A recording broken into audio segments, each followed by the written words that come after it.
stand-up. A man who needs no introduction. Therefore, we won't introduce him.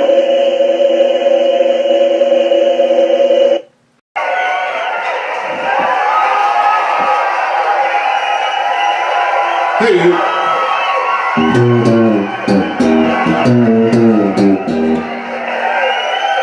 Thank you very much. Thank you so much.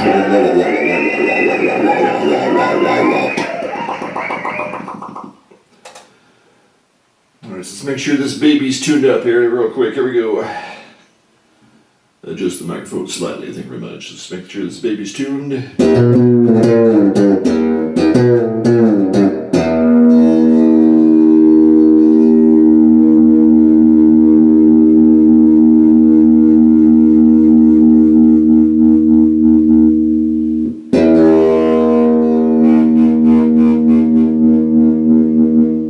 This is my entire act.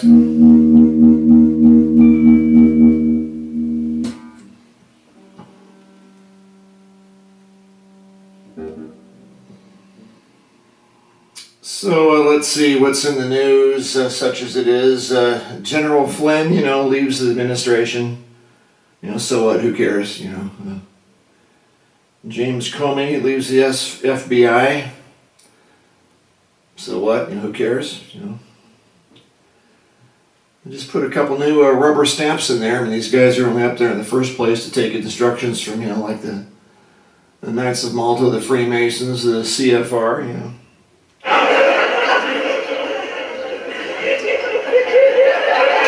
Just make sure that Comey's FBI replacement is somebody who, looks good in some of J. Edgar Hoover's old dresses,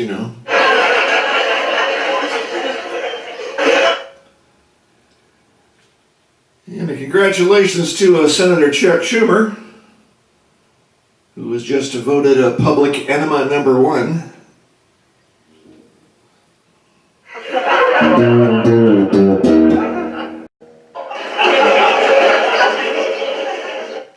And of course we have, Maxine Waters and her charming Impeach 45 campaign. Of course, other folks are chiming in with this, along with this as well lately. I'm fairly certain that Waters is the product of some secret government mind control experiment.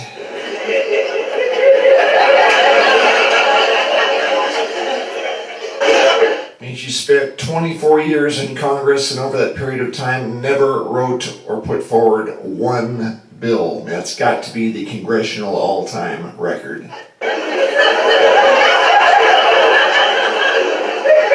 Now, some folks might call this, 1/4 notch above brain dead.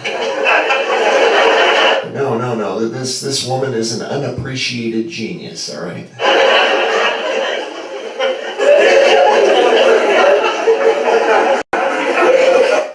Then we have, of course, Bernie Sanders, the communist, who trashes rich people pretty much every time he opens his mouth. And then afterwards, he retires to his luxurious lakeside digs.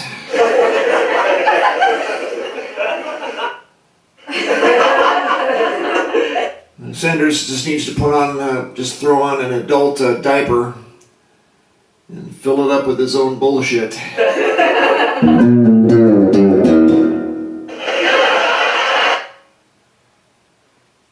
And of course we have our products out of Minnesota, Keith Ellison and Al Frankenstein.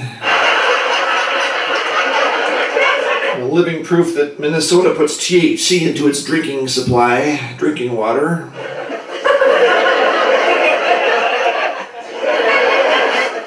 Keith Ellison, if you recall, is the one who seriously proposed a separate state for black people. Yes, he was serious, okay? And these are the people who are supposed to be running our U.S. government.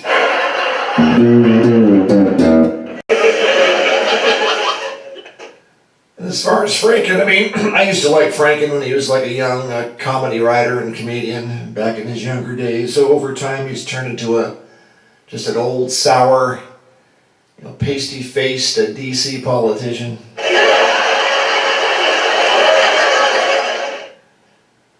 Just take a few weeks off, Al, and go get yourself some sun. Have a couple of lap dances. Be good for you. Just rejoin the human race.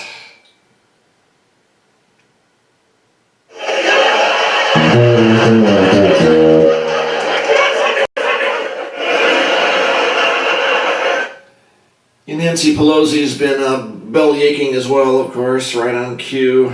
And we should, really trust the judgment of Democrats who cheat on debates, stuff ballot boxes, threaten the lives of U.S. electors, proudly put up police pig pictures, support the rape and murder of Americans, kill babies, and support fascist Islam.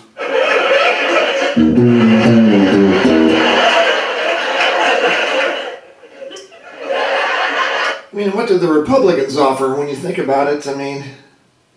Senator McCain was already going senile when he ran for prez, 8 years ago. And can you imagine what shape his brain is in now? And McCain's also the product of 5 years of communist brainwashing.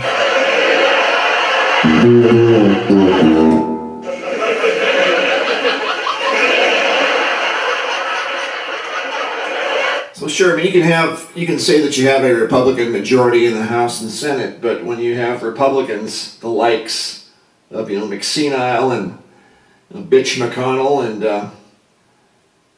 Lindsey a graham cracker, in other words, they're progressives, and that's nearly as bad as having socialist Democrats.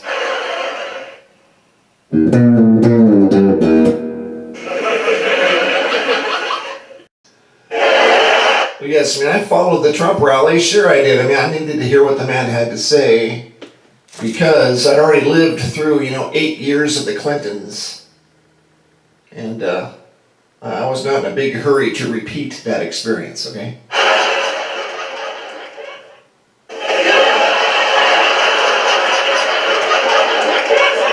But when Trump went up to give his acceptance speech election night, and began telling us what a wonderful person Hillary was, I could just feel my heart sink down to my nutsack. Here it was, just another lying politician. That's all it was.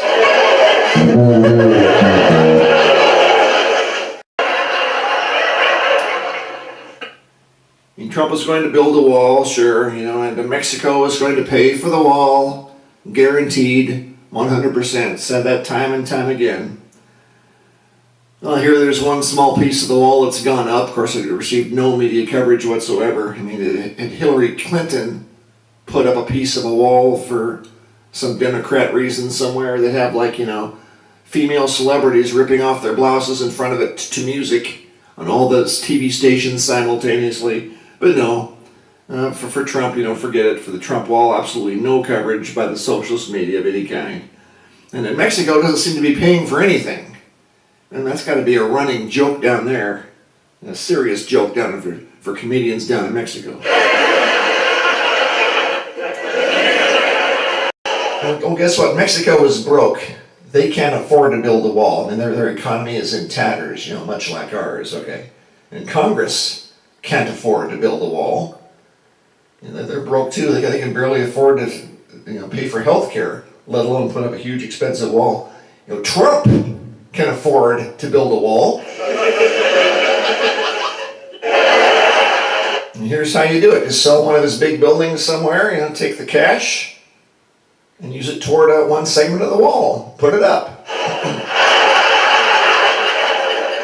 Then sell another building. Use the proceeds. Put up another segment of the wall.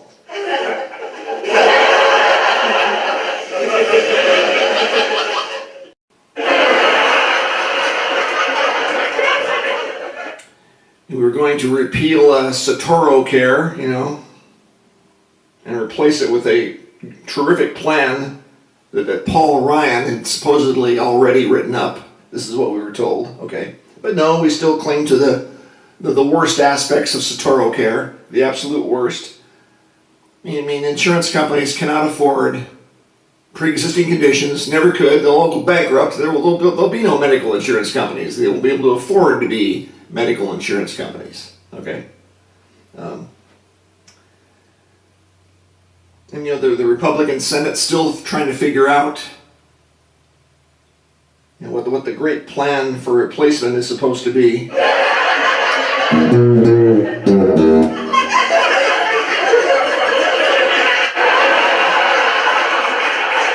You want to know about healthcare? I'll make it short and simple for everybody. Healthcare is this. If you have some money, you can get some decent healthcare. If you're a poor person, you cannot. It's been that way for freaking centuries.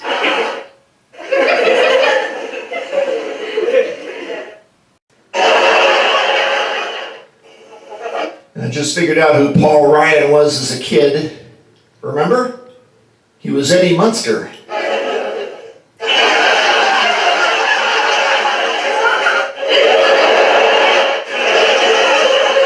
Alright, so here's another good news flash. Here's some real news for you. Sotoro Care was not about health care.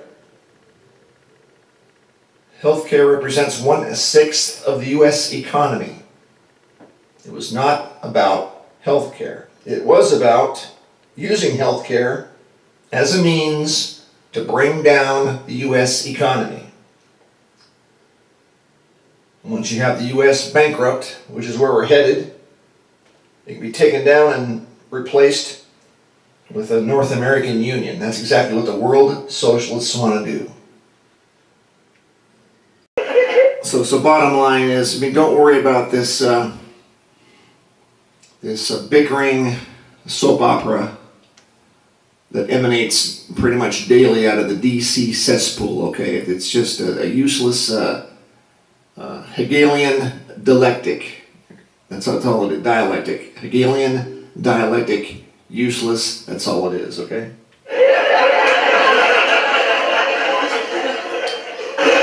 Socialism in practice is this. Listen up. Socialism is in practice this. It's bullies going around taking people's lunch money.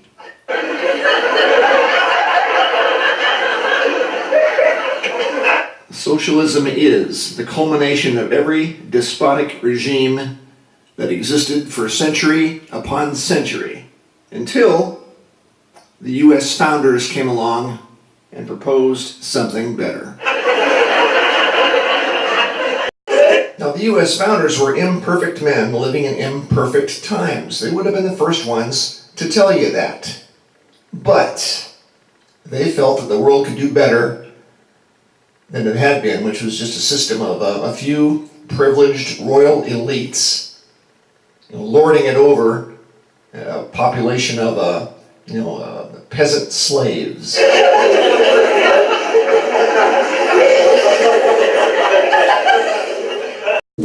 And the U.S. is a constitutional republic, at least for the moment, until these socialist nitwits screaming democracy finally get their way, and they will.